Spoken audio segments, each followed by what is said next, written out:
Dear friends of the Ancient Kingdom, welcome back. Chapter 1121 has finally arrived, and we are thrilled to embark on our weekly analysis. This chapter is incredibly powerful, culminating in a mind-boggling revelation that sets the stage for an exhilarating treasure race in the grand finale of our journey. With everything in place, it is now time to commence our exploration. Let's begin, shall we? As usual, I'm going to read you the translation from the Japanese readjusted so that it is as fluent and akin to the original as possible. I will read it to you piece by piece because each sentence has supporting images that are definitely interesting. Let's begin. The day when the Void Century will be awakened will come, inevitably. Vegapunk's first conclusion. It is inevitable that someone will discover the truth. The adverb kanarazu leaves no other possibilities acted upon.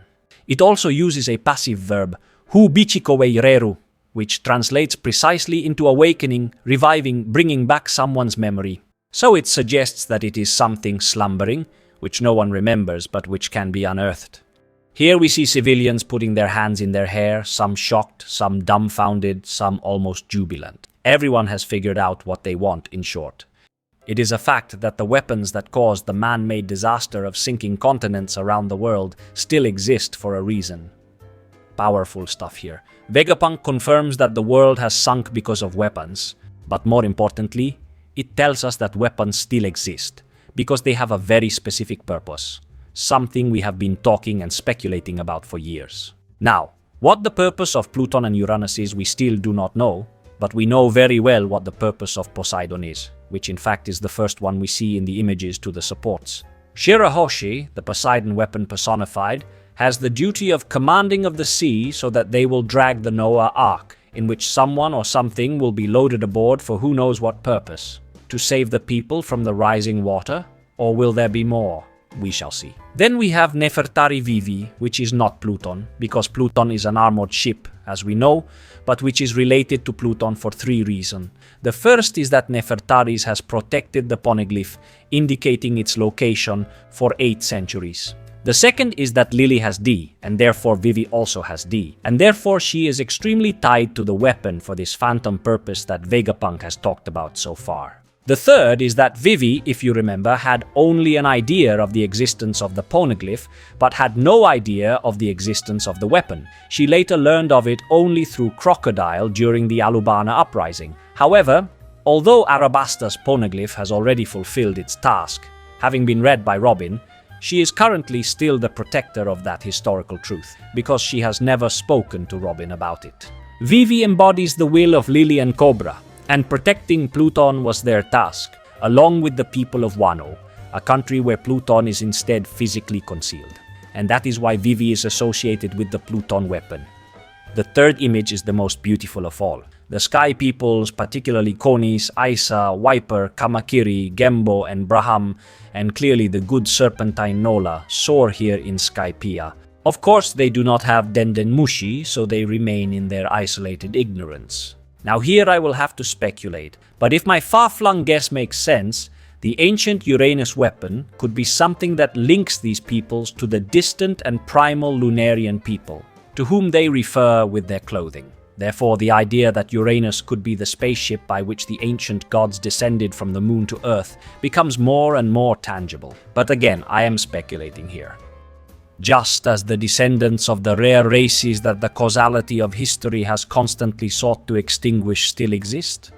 The original sentence is without a main verb, but it is governed by the verb exist from the previous sentence. Here, Vegapunk tells us that the various situations that cause history have constantly tried to take out these specific races. He does not refer to the races, but we know and see them here.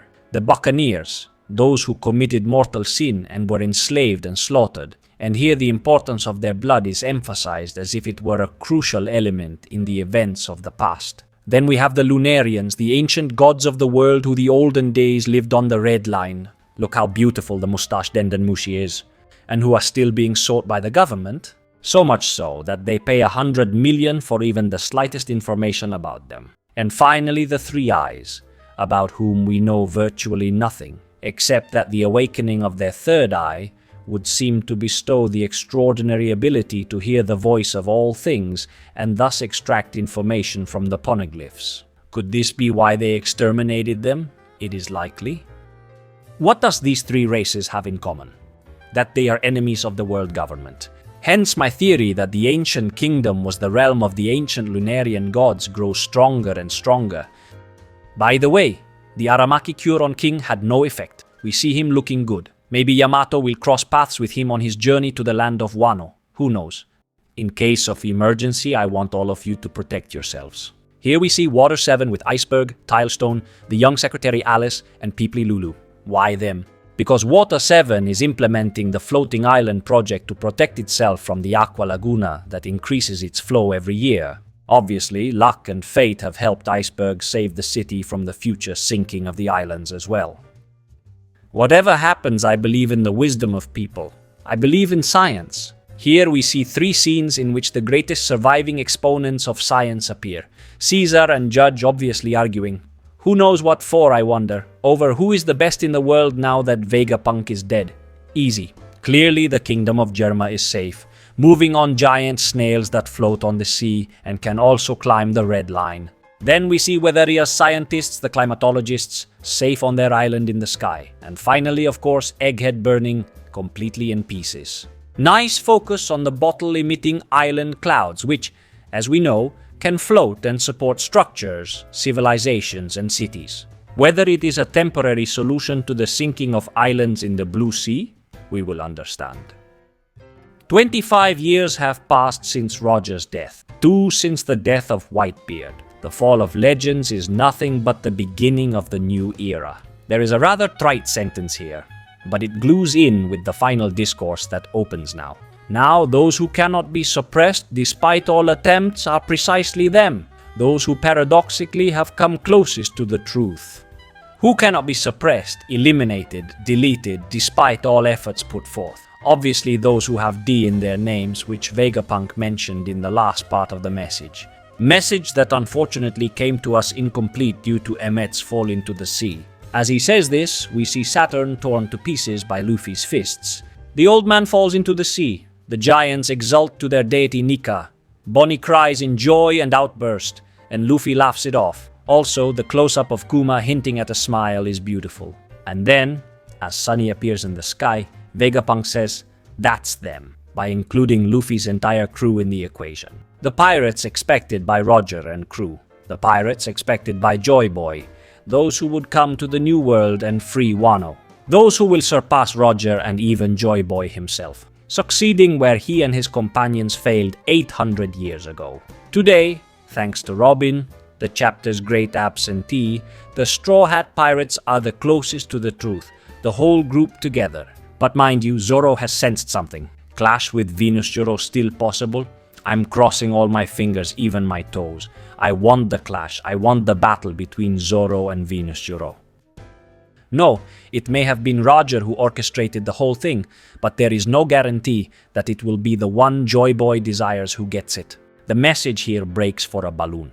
So there is something missing, but the sentence continues with the assertion that Roger may have orchestrated the whole thing, so that the person Joy Boy expects will fulfill his wish. Mind you, this sentence is extremely important. The interrupted piece could be something like, "But is it all coincidence? Is it a coincidence that these people are the ones closest to the truth?" And in response, Vegapunk suggests to us that Roger is the one who set up everything that happened.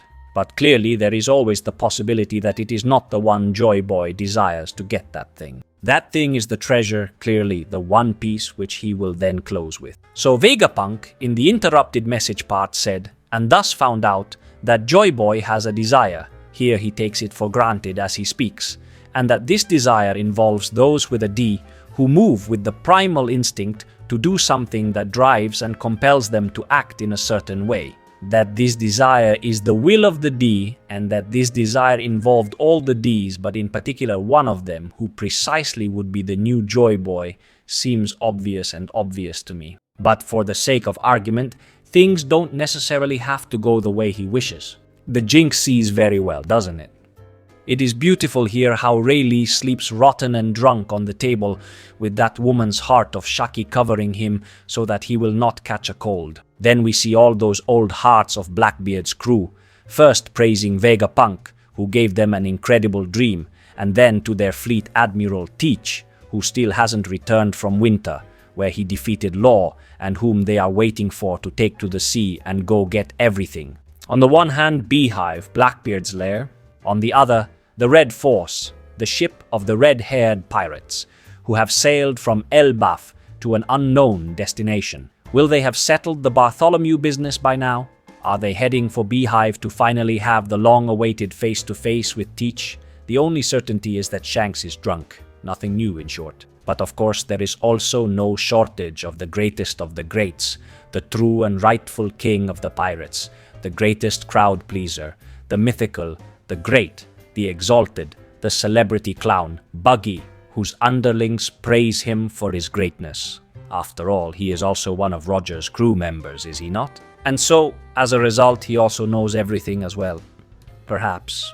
Wonderful the looks of Mihawk and Crocodile, always disgusted and disdainful of their captain. But here is the most unexpected twist in the history of the world. Among the Navy, someone caught off guard decides that they will be the ones to take the One Piece. Could they ever leave it in the hands of the pirates? Could they ever leave the key to this whole mess to Joy Boy's heir? To those who could make the world fall underwater? Heaven forbid, even the Navy will hunt down the One Piece. Someone, however, brings these dreamers back down to earth. If we went to look for the treasure, who will help the people? Masterpiece. And this is where Vegapunk closes. There is no longer any way to stop it. The fate of the world will be entrusted to the one who gets it. To the one who will make the greatest treasure of all his own, the One Piece. Nothing can stop this new era anymore. Pirates, navy, civilians, government, revolutionaries, kings and queens, mayors, gods and demons, individuals of present and vanished races. Everyone is involved. Whoever gets the greatest treasure of all will have the fate of this planet in his hands, because it will be because of that treasure, that just as Whitebeard said, the world will eventually turn upside down. Of course, Vegapunk has no idea what it is, so it is useless to waste time in speculation.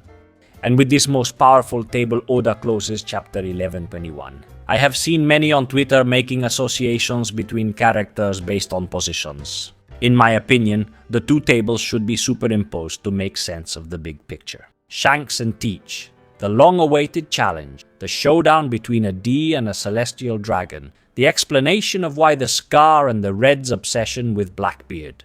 Luffy and Buggy, the Pierrot, the sad clown who was a step from One Piece so many years ago, and the Trickster, the unpredictable mad god embodied in our son, God Nika. The two have been facing each other since the beginning of the series. They must close the accounts together in Laugh Tale. Sakazuki and Kobe, the old and the new Navy era, an enemy and a friend, the hero adherent to absolute justice and the hero following honest justice. The current Great Admiral and the perhaps future Great Admiral. Dragon and Kuzan, both left the Navy to pursue an ideal of freedom that they did not find in the government's armed wing. One founded the Revolutionary Army, the other joined with the pirate Blackbeard to pursue his own idea of freedom. Both are linked by a common element, Garp, Dragon's father, and Kuzan's mentor. Garling and the Mystery Man. If they were father and son, everything is easily explained. But here we are playing with characters at the antipodes. Does the man in the shadows have a problem with Garling? That they contend for the leadership of the God Knights? Or is there more to it? Without knowing concretely who it is, it's hard to see. Imu and Sabo. The two clearly have a score to settle. Sabo has seen Imu, knows what he can do, and knows some of its secrets. Having heard the story the king of the world told Cobra. Both have multiple figures tying them to each other. Luffy, Sabo's brother and Imu's main enemy, as Nika, Joy Boy, and Vivi, to whom Sabo must tell the truth about his father Cobra, and whom Imu instead tries to capture for who knows what strange reason. However, guys, the truth remains that One Piece is incredibly awesome. Right now, I'm experiencing the most enjoyable period of my reading life. Despite the fact that he reveals the details to us gradually, it is undeniably entertaining. Furthermore, I can hardly wait for the upcoming weeks to delve into the 1122. I hope you had a good time watching the video. If you enjoyed it, please leave a like, comment, and subscribe. I salute you, remember to behave well, and have a great time. Bye bye.